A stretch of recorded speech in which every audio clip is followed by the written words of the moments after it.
Welcome everyone to today's video on the topic of centrifugal forces and some questions on the basis of it. So let's discuss.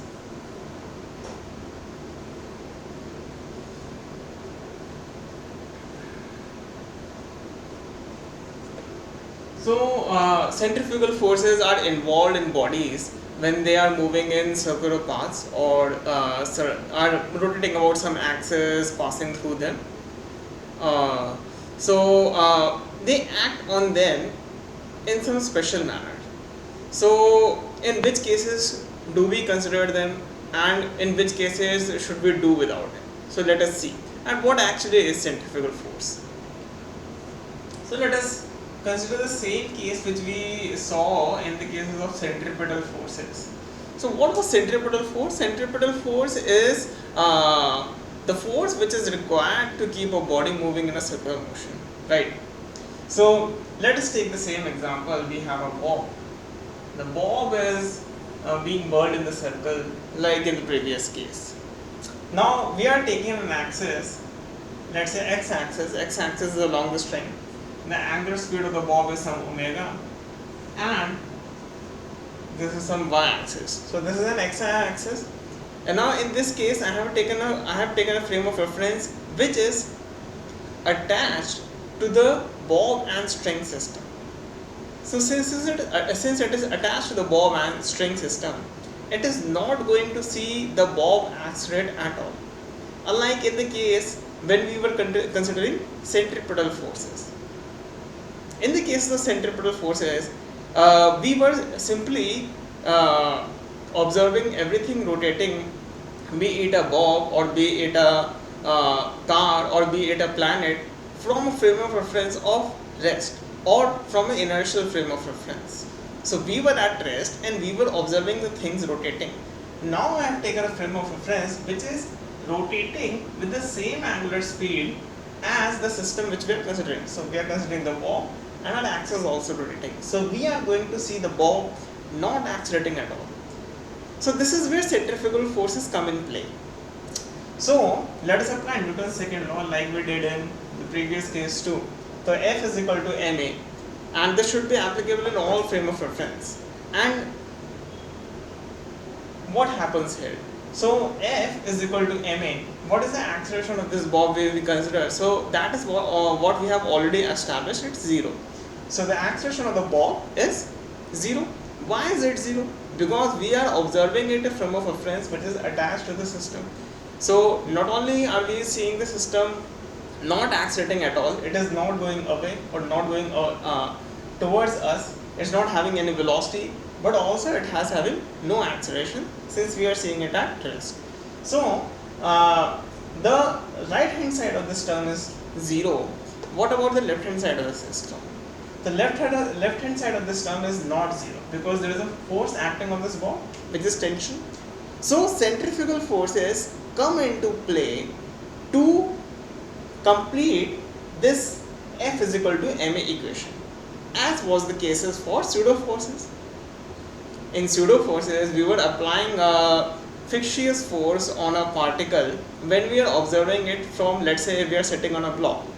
So from an accelerating block, if we are seeing a particle or we are seeing another block which is moving away from us or moving towards us. So since we ourselves are accelerating, so we apply a pseudo force by multiplying mass times acceleration and reversing it and applying it on the particle, whatever block.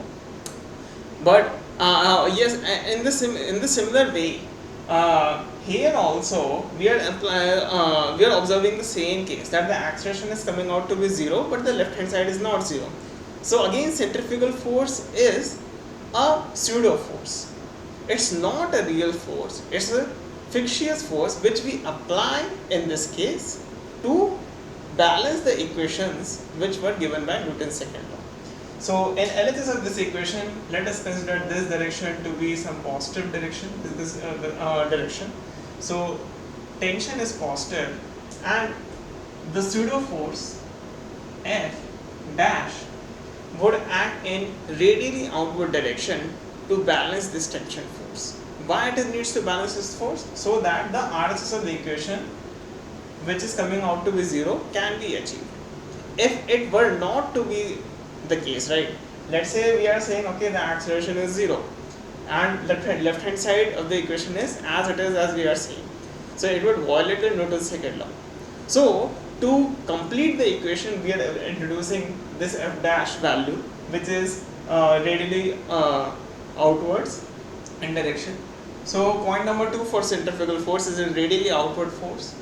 So this force f dash acts here, and this is equal to 0.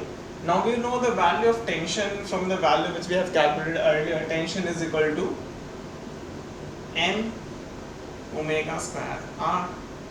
So this value comes out to be some m omega square r minus f dash is equal to 0, or the centrifugal force on the bob in this rotating frame of reference, which we have omitted from writing, is equal to m omega square r radially outwards. So if we were to define centrifugal force, what is centrifugal force? Centrifugal force is a force which acts in radially outward direction on bodies when observing it from a rotating frame of reference which has some angular velocity, so as to verify or validate the Newton's second law. So let us apply this equation and this concept in various cases.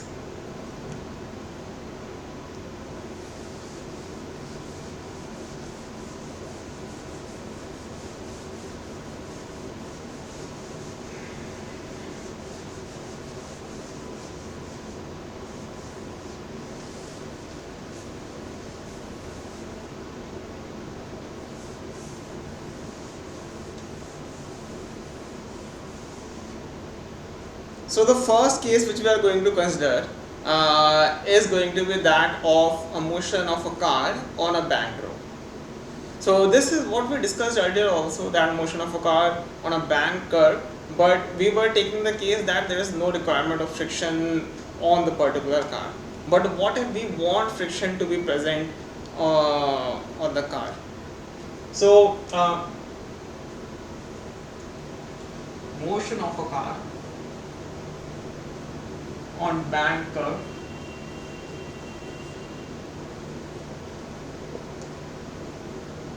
So how do we include the cases of friction?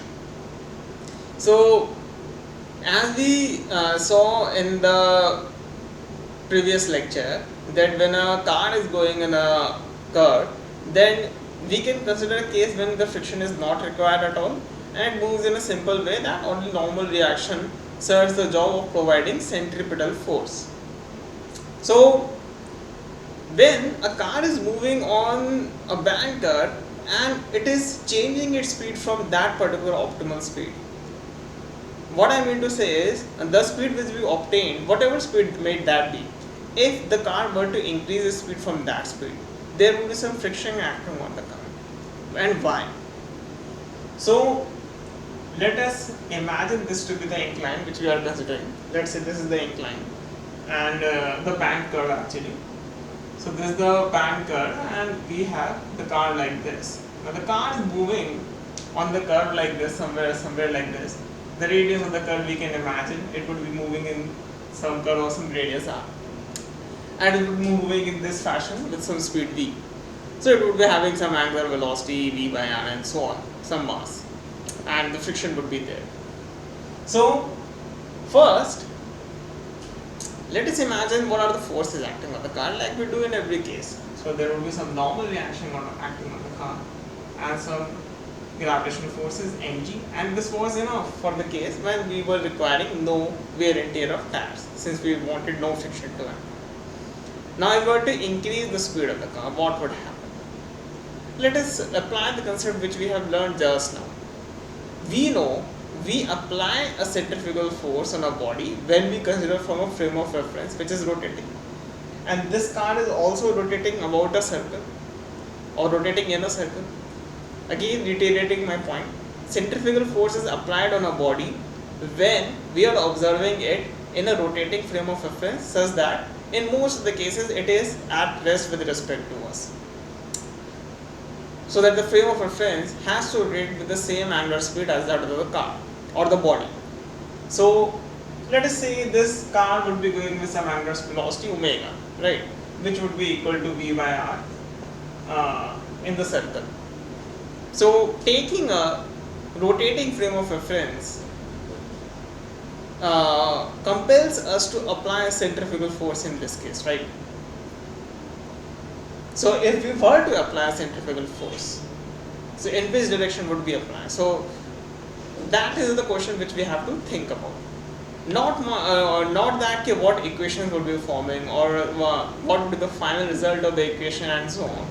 We must imagine that if the forces which we have already done are done with, which we have already achieved, what new forces are we trying to consider?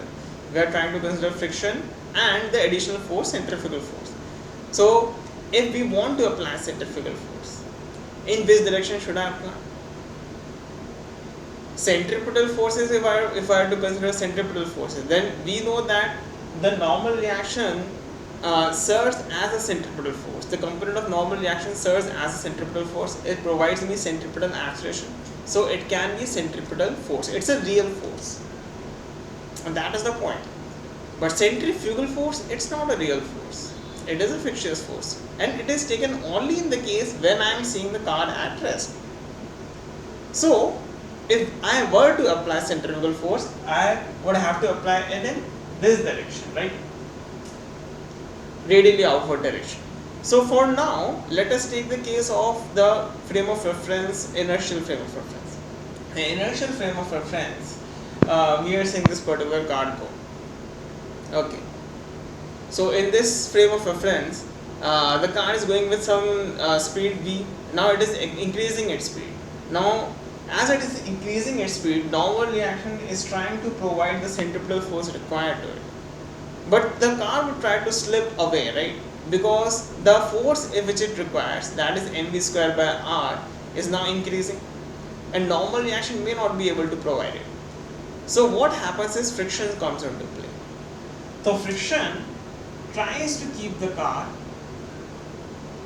going in the circle in which it is going already. So let us see what happened. The car was going with the speed v. The car increases its speed. The car increases its speed, the requirement for centripetal forces increases. And the requirement for centripetal forces increases. That means normal reaction would have to adjust to increase its force. But the normal reaction itself is limited by the value it can give to the car. It cannot increase the value without any further changes in the mass of the car or so on. So there has to be some other component of the contact force which has to come into play, whose component is going to help us in keeping the car providing in a centripetal force. So that is pretty clear to us, right? I have taken this new component friction. So this is again a component of the contact force only which is acting on the car. That is the only force acting on the car which can take it in a circle. The gravitational force is not going to take the car in the circle. What force is responsible? The contact force. Normal reaction was doing its job, but now the speed is increasing, so now the friction can come into play.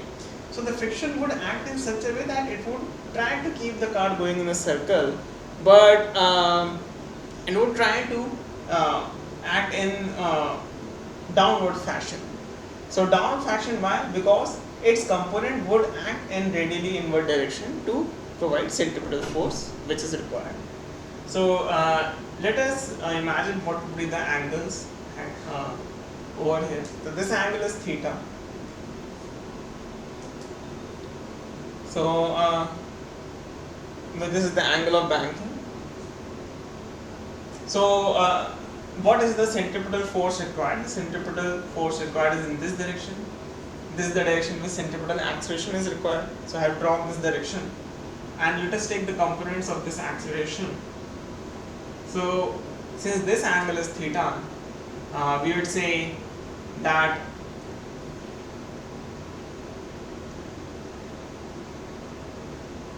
this angle is theta, and if this angle is theta, that means this particular angle would also be theta. So the components of acceleration would be a cos theta along the road downwards and a sin theta perpendicular to the road. So this is the equation which we are requiring. So these are the expressions which we are requiring, a sin theta and a cos theta. So how do we able to obtain the angle theta? This particular angle is theta, so this angle becomes theta. Its components in this direction is a cos theta and this direction is a sin theta. So now moving ahead, what are the equations? So let us say this direction is some x and this direction is some y. So summing all the forces in the direction x, so friction is in x direction, so friction and mg sin theta is equal to ma cos theta. Similarly, in y direction, if I were to write equations, so it would be normal reaction n minus mg cos theta would be equal to ma sin theta, since the direction acceleration in the direction is sin theta. So our objective is to find the values of these accelerations, right? So we want to eliminate the value of normal reaction and friction. We know that friction is equal to mu times normal reaction. This is the equation which we know. F is equal to mu times n. So we would say mu times normal force. So normal force we can take from this particular from the y equation. So normal reaction is equal to mg cos theta plus ma sin theta.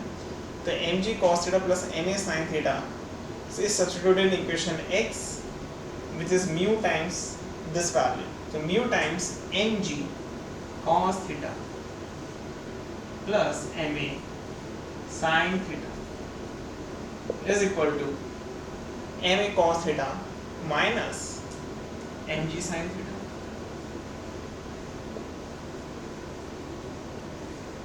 So from this we can gather the values of acceleration. So it would come out to be mu cos theta plus sin theta. We can cancel the value of mass. So mu cos theta and g sin theta. So this comes out to be g is equal to mu sin theta plus cos theta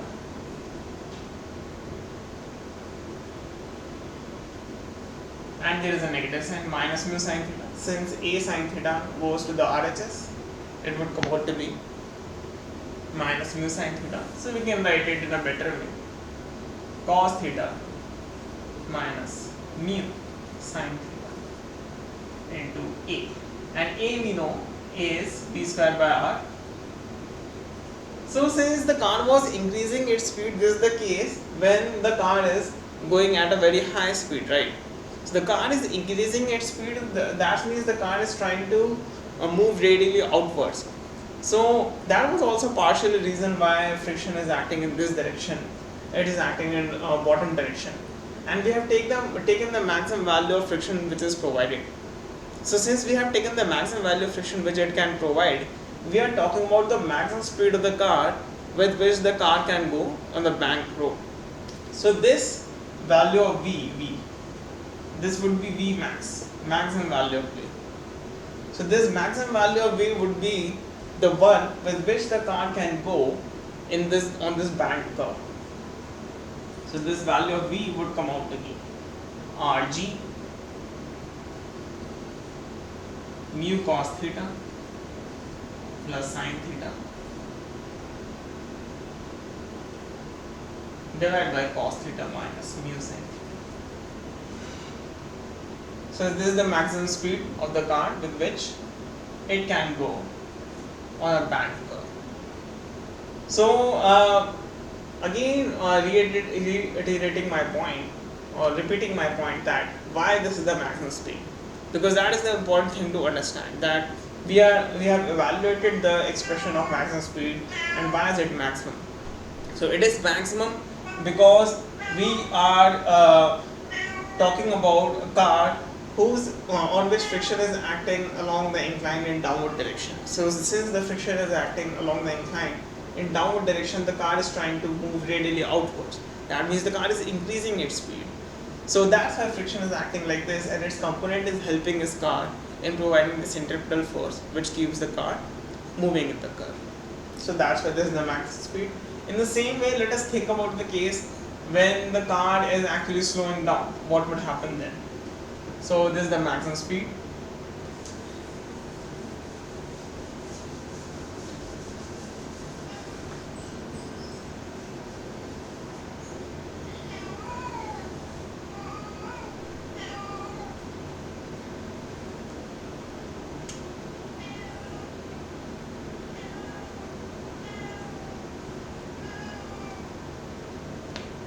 Now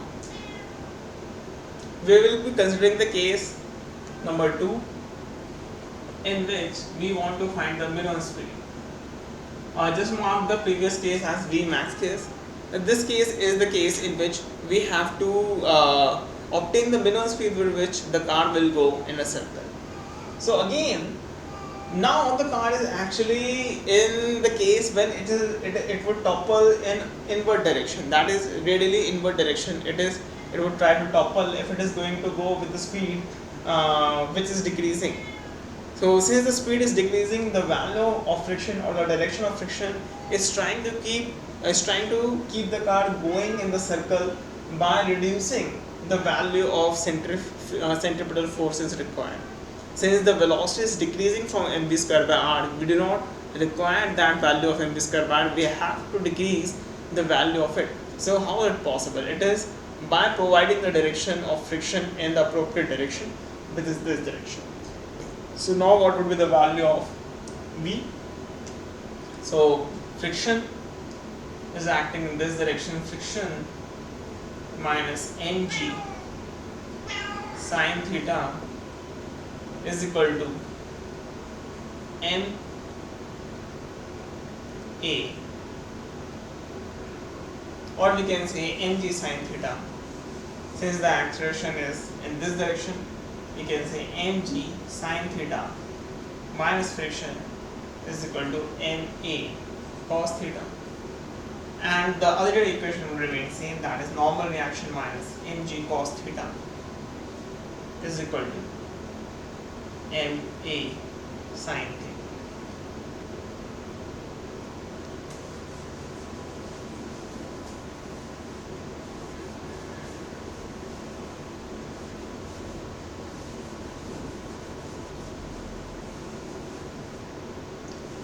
So again we have to replace the value of friction. So to take the limiting case, we would be taking the case when the car is going with minimum speed, that the car is going with so low speed that the value of friction has to reach its value of mu n so as to stop the car from toppling over. So the value of f is equal to mu n, that is the equation which we already know. So we will be substituting the value of normal reaction from this equation to this equation, and then we will be trying to find the value of acceleration. So this would come out to be mg sine theta minus friction, that is mu times normal force the car is requiring, which is mg cos theta plus ma sine theta.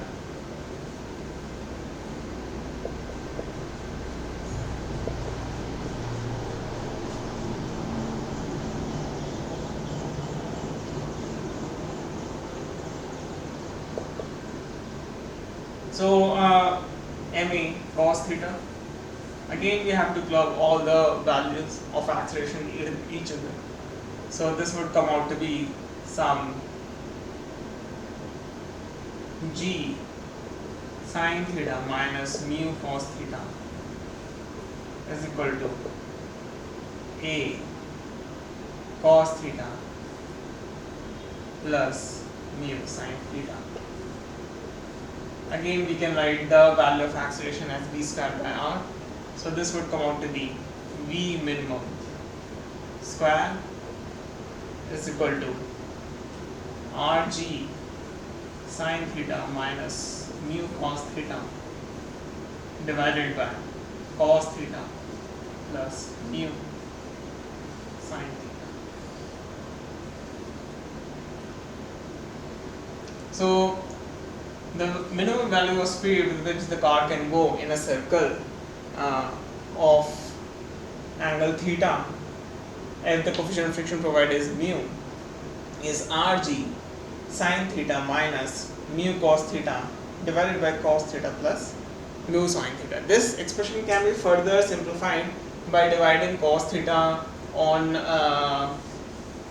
on the numerator and denominator of the term inside the square root, and it gives us the value some tan theta minus mu upon 1 plus mu tan theta, which is again easier term to remember, but this term is also good enough. So what is the next question which we are trying to do? The next question which we are trying to do would be this one. When we are trying to imagine a particle which is going in a conical way or in a conical fashion. So how do we take the cases of centrifugal forces in those cases? So what are the other cases which we can imagine if you want to talk about a particle going in circular way, in which we would apply centrifugal forces or not? For example, in this car case, could we have applied centrifugal force? The answer is definitely yes.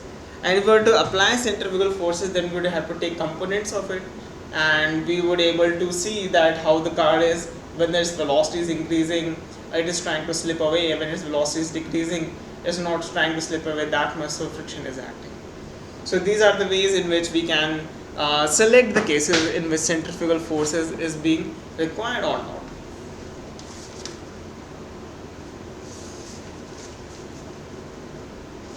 So the question which we are taking next is that of a bob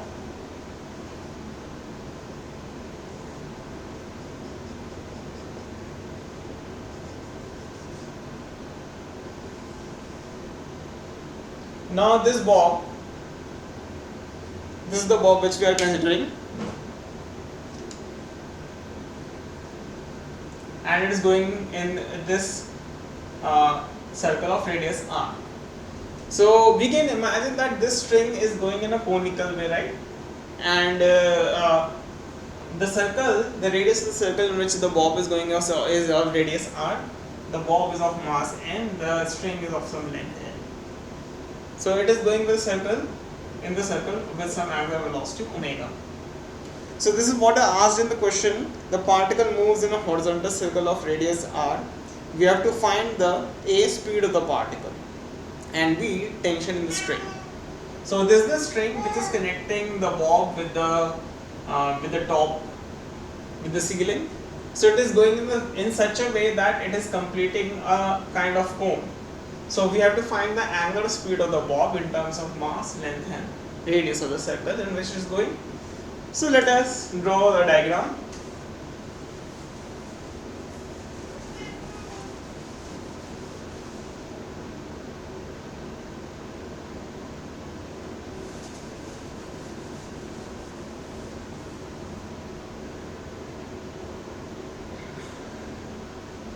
So if we were to draw the diagram of this bob, so the centrifugal force acting on this bob, that is trying to apply centrifugal force. So it is going in a circle like this. In this position, the centrifugal forces would be acting in radially outward direction, that is m omega square r, its value. Some tension in the string which will be along the string, tension T, and the gravitational force Ng. Let's say this particular angle is some theta and this angle is some theta. So we want to find what is the value of this theta. So the value of this theta is some tan theta. It would come out to some r divided by square root L square minus r square. So from this we can find the value of theta. Tan theta is the perpendicular divided by base. So from this equation we can easily see that the ratio m omega square r divided by mg is also tan theta. So this can come out from the equation tension sin theta, T sin theta is equal to m omega square r, and T cos theta is equal to mg. So if we were to find the value of omega, which is our objective, we can say tan theta, which is this value only, is equal to r divided by under root L square minus r square is equal to omega square r divided by g. So from this we can find the value of omega to be g divided by square root L square minus r square square. So this is the value of angular velocity of this bob which is going in this circle.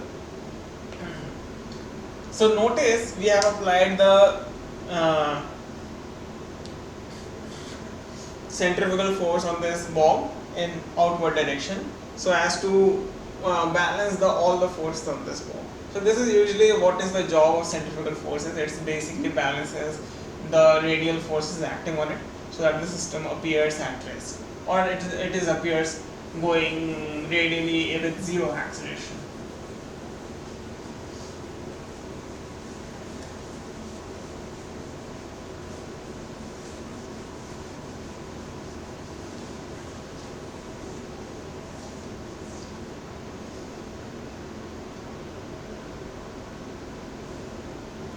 So let us consider our next question. In this next question we have to find the next question we have the particle is going in a horizontal circle. So in this case, when we have to find the angular speed of the particle was going in a horizontal circle. In this case, the particle is going in a vertical circle. Sorry if I said horizontal circle, the particle is going in a vertical circle, like a pendulum.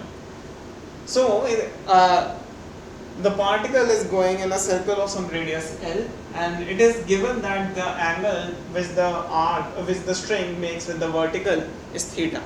So this is a vertical circle. The particle is going in this way, and we know that the speed of the particle at this instant is speed v.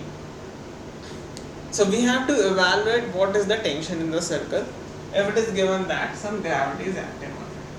There is some gravity which is acting on the particle, and this angle given at this instant is theta.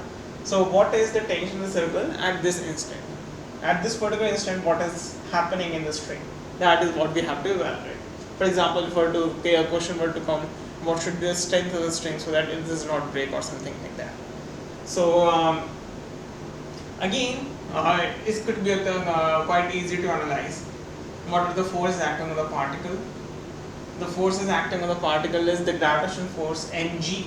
The tension acting on the particle is T, which is in this direction. So again, this particular angle is theta, and our case is to analyze the whole motion in radial sense. So in radial direction, what are the forces acting? That is tension.